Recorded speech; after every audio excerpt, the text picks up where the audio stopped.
Whenever the word war is mentioned, it brings to mind the images of casualties, blood, terrors, and soldiers.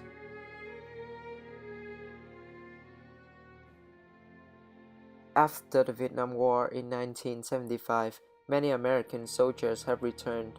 Most of them spent more than 5 years of imprisonment in the North Vietnam during the Vietnam War. They have returned with an emotional scar due to the inhumanity treatment they received. For example, soldiers like Alan Brudno has sacrificed much to protect human rights and his responsibility for the nation. Alan was a prisoner of war who fought in the Vietnam War and committed suicide after he returned home.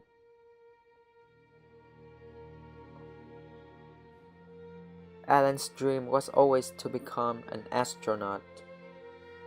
On September 1965, Alan was leaving the country to fight in the Vietnam War. Alan and his partner, which is Tom Collins, were bombing a bridge to cut down the Viet Cong supply line. Unfortunately, their fighter jet was damaged and shot down. Alan was captured. During the time from 1965 to 1974, many U.S. soldiers were captured and put to different prison camps in the North Vietnam. The most popular camp was the Hanoi Hilton.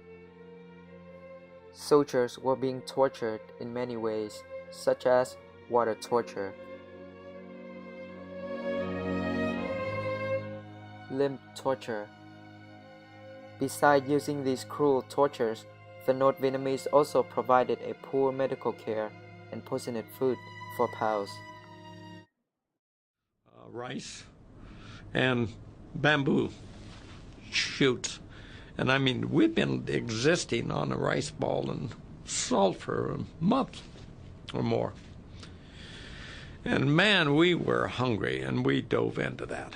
I mean, we just scarfing it down. But something rang in our heads, something wrong. The bamboo was bitter. It was extremely bitter. Well, it wasn't bitter. They poisoned us because it had cyanic acid in it. As for Alan, he was tortured from prisons to prisons. The North Vietnamese put him in a thermal power plant so the US could not bomb it. Alan and his friends were forced to walk on a parade in front of angry Vietnamese crowds to demonize the United States. He became depressed and refused to accept food. He taught math and science to other prisoners. He was also constructed a 1,000-line poem without paper because he did not want the North Vietnamese to take it.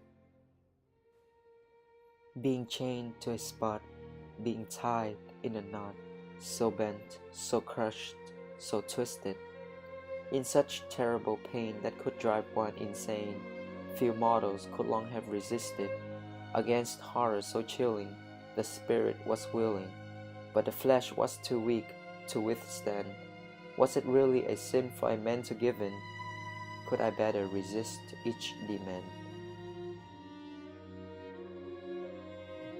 Alan was married before he left the US. His wife is Debbie. He has an older brother. His name is Bob Brudno. During the time of his imprisonment, his relatives sent a lot of letters and packages for him. However, the North Vietnamese took most of it.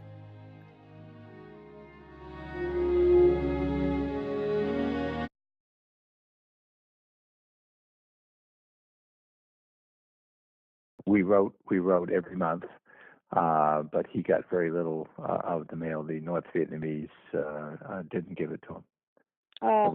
We sent him many packages too, which was provided by the Geneva Convention. The International Red Cross delivered them, but the North Vietnamese stole most everything that was in them. On February 12, 1973, The day of Operation Homecoming of the prisoners of war, it was welcomed by everyone. On June 3, 1973, before his birthday, he committed suicide by consuming an overdose of sleeping pills. He was mentally and physically suffered from the war. It was a mortal wound for him. One of the most essential causes to his death was he did not receive enough support from his country.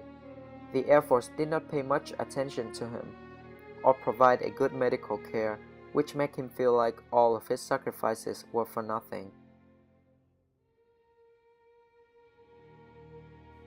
At first, the Air Force Department did not put him on the Veteran Memorial Wall because they think that his death wasn't caused by the war. However, after the investigation to his suicide and the truth is revealed, on April 2004, the name of a hero called Alan Brudno finally appeared on the Honorable Veteran Memorial Wall.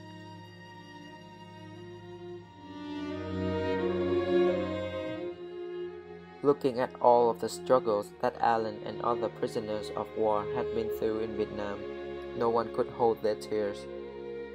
Alan had fully taken his responsibility as a faithful soldier for the US in the Vietnam War. He suffered through pain to protect us. He fought for our rights as human beings. His death is an honorable death. It is also a wake-up call for the people and the government to support for our living honorable veterans. To our mind and heart, Alan will always be a living hero.